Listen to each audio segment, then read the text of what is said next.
Hi everyone, this is Jay, and I'm here with Van.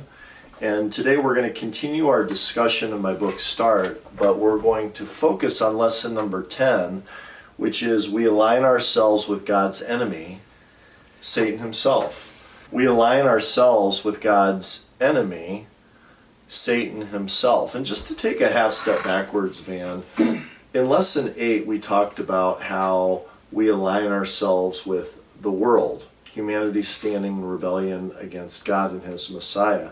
In lesson 9 we talked about how we are sinful and then we sin. And today we're going to talk about how we align ourselves with God's enemy. And I don't know, Van, if you've heard that before, but those are the three great challenges, or three of the great challenges of the Christian life, is the world, the sin nature, and the devil and the demonic realm.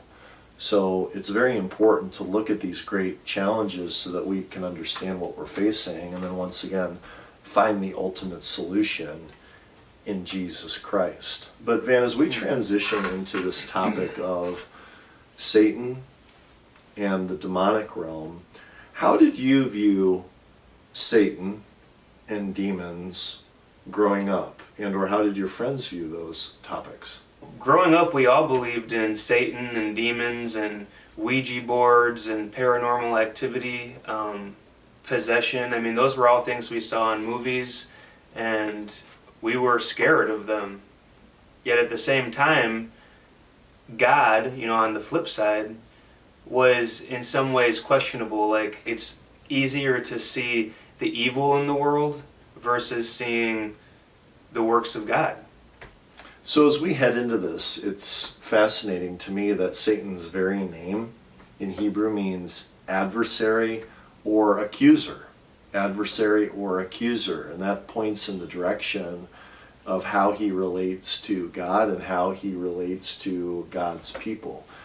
Satan successfully tempted Adam and Eve into sin. He rules in opposition to God, though under God's control. He accuses the people of God, and he holds non-Christians in his power.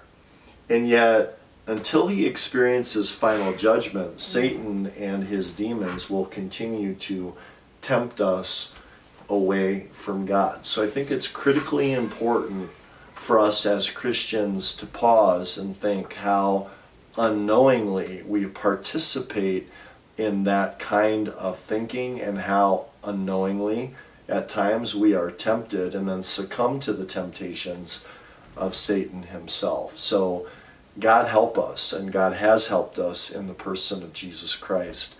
But even still, it's very wise for us to study what the enemy is trying to do in our lives.